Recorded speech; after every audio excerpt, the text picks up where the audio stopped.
You just now heard an old Aramaic word, Ephphatha.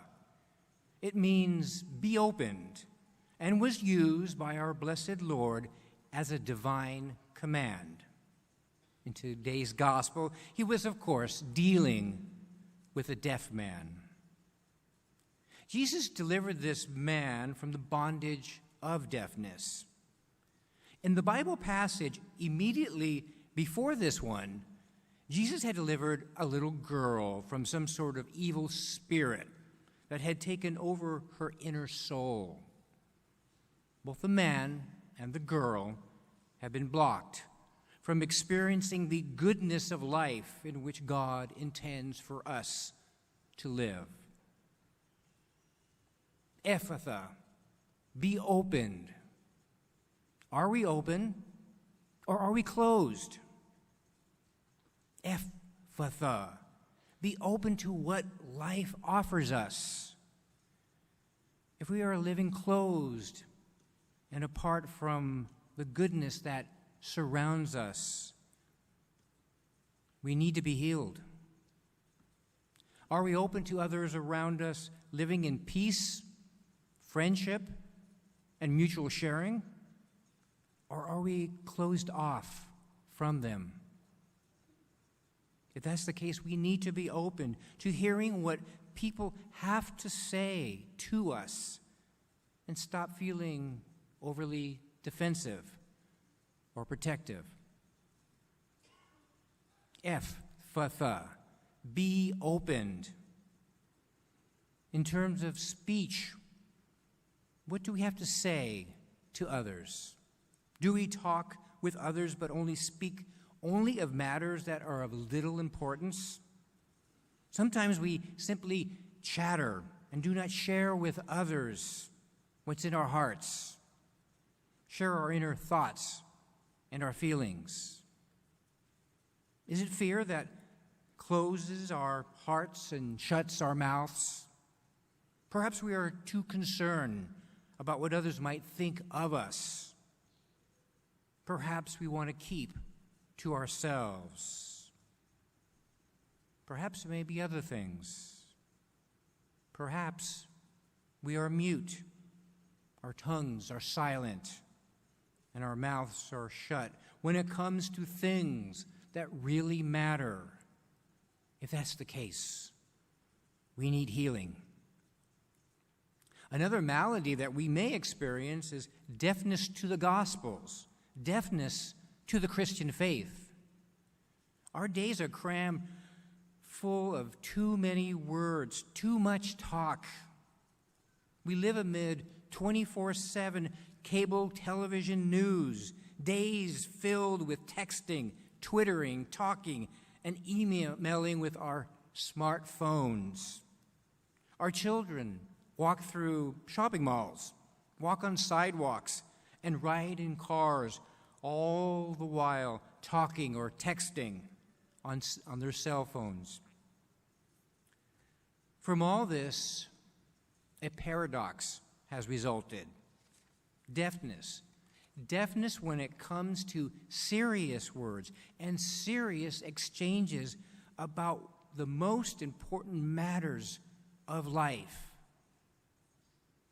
People are deaf to the words of Jesus, the thoughts of the Bible, and the language of the church because the loudness and clutter of the world's noise has made them deaf. If that's the case, healing is badly needed. In ancient times, God expressed himself to us through the prophets and holy people of the Old Testament. In the birth of Jesus Christ, God expressed himself fully in his Word made incarnate, in his Word made flesh. Down through the centuries of our human history, evil has attempted at every turn to drown out, muffle, and silence the word that God speaks to us, his eternal, life-giving word that calls us to be what he created us to be. the sons and daughters who reveal his kingdom. Ephphatha, be open now to the voice of God.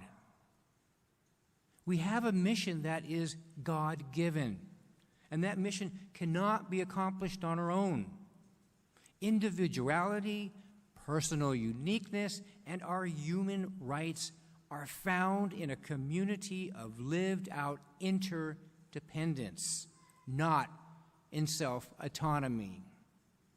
For us, we grow and are shaped primarily in our Christian community. Our human rights are endowed upon us by God and not granted by human government power. Any society that fails to recognize this fundamental principle is doomed to live in crass materialism and shallow self-centeredness. Its members will wither and die in spiritual starvation. Their hearts and their souls will be muted. The authors of our Declaration of Independence believe that our nation should be God-centered, that we are human beings endowed by our Creator with certain inalienable rights.